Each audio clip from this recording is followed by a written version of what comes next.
Welcome to another episode of Distilling the West podcast. I'm your host, Dan, joined by my co-host, pinch hitter, guest of honor, Oliver. How you doing over there, buddy? Doing great, thanks. How are you? I'm doing well, and I'm so glad that you could join us today on this tasting talk.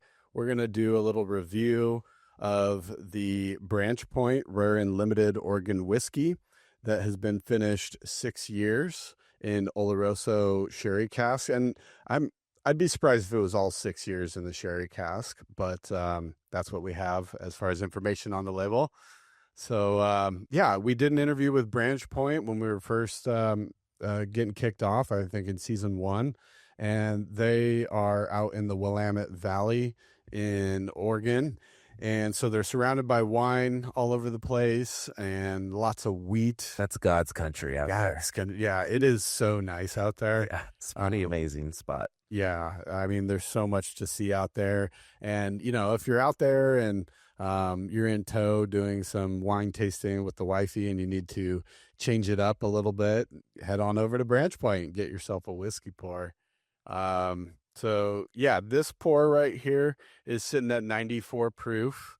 Yeah, and we had a great time on that interview. I know you weren't here for that one, but yeah, so let's maybe get into this. Give it a little nosing here. And for me right away, I get kind of a banana note on the nose, and maybe there's like a little breadiness. We're not sure what the mash bill is on this. We know that Branch Point likes to use a lot of wheat. They like to use triticale in their mash bills. I think I'm picking up a lot of the wheat. I think it's kind of like there's a doughy aspect to it that can come with wheat whiskeys. Yeah, you said banana. It definitely resonates a little bit. There's like it's like there's a dark fruit, even darkness to that banana, whether it's been like stewed or flambéed. It's sweet. There's some sweet undertones happening there. Yeah, definitely. And there's a nice deep dark color to this. I imagine it was in the sherry cask for quite a bit of time there. Mm-hmm. Yeah, I mean, yeah. So touching back on this thing, it said 6 year sherry cask. When I looked at it, I was like, "Holy crap! You can't really even see through." Yeah, it's kind of coffee colored. There's a little studio light here. I'm trying to look through it. It's really dark.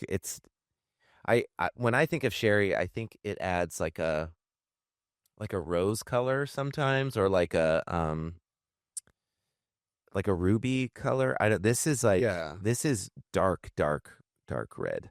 Yeah, and maybe kind of like a little brown too, like a maybe like a straw or a golden raisin color or something like that. Yeah, and so we had a great time talking with Steven on our interview, and you know, he's doing this double distilled on a pot still, and I think he really wants his grains to shine through using that pot still, and I'm getting that grain character on here. Like I said, there is that doughiness, and I get some sort of dark or dried fruit, maybe raisins. Raisins. I think you kind of get that often with a sherry. Yeah, I feel like there's this interesting part in the mid palate where when it kicks into the finish, the raisins just sort of like burst out of it. It's interesting. There's like a very mild and quick spiciness on the mid palate. It's like I get a quick little dance there, and then that's out, and then I get kind of an interplay between like a breadiness. Like I don't know if there's any barley in this or not. Sometimes I get that bready character from barley, and then some of those dried or raisiny characters definitely linger there on the palate. Yeah, it's sort of, I get the bready part right at the end of the finish as it's sort of drying out, as the raisins are sort of subsiding. Yeah, that drying sort of that bread. Yeah. And I'm recalling now, I believe it's Dayton, Oregon that Branch Point is out of. So right there in the heart of the Willamette Valley. But yeah, no, this is a good pour. Not mad at it. Yeah. Well, I don't know. Overall, what do you think? I think I like it the more I sit with it and the longer it goes on. I definitely let this one sit in the glass, and I think that time is doing it favors. Also on the visual aspect, there's a good viscosity to it, some good legs. I always like that in a pour. And it's not overly sweet. Like I said, you get the grain aspect, which, for some people, not their favorite. Some people really like that aspect, and they want the grain to shine, and they kind of want that, the aspect of what a pot still brings to a whiskey, which is usually a little more complex, a lot more esters going on in there. Yeah. But all in all, I would say I like this one. Yeah. Yeah, the fruits I think are interesting. Like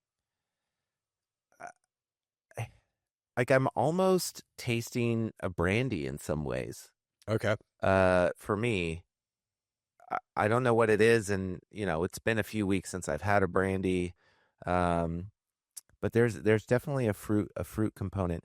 And maybe it's that I'm catching so much of the sherry and I'm not getting as much of the sort of like oak vanilla flavors.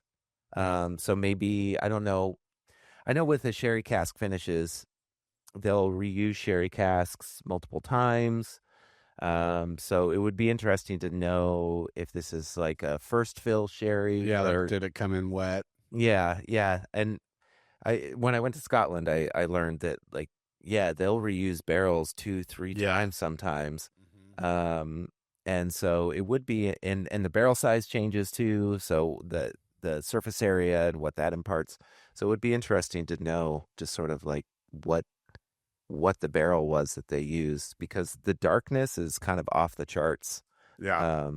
But I'm not getting as much of the oak that I would expect from like a 6-year. Yeah, and I wonder if that has to do with the fact that it is in kind of that cooler Willamette Valley, Oregon climate.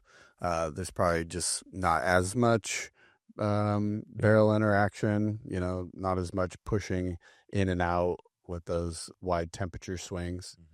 So, yeah, all in all, I like this. And cheers to Steven out there in Dayton, Oregon at Branch Point doing good work. And thank you for joining us on this episode of Distilling the West, this tasting talk. Make sure you tag us in your Western craft spirit pours and, give us a follow. And we really appreciate you commenting on all of our posts and give us a positive rating and review on Apple. We really appreciate that. So cheers, everybody. Cheers.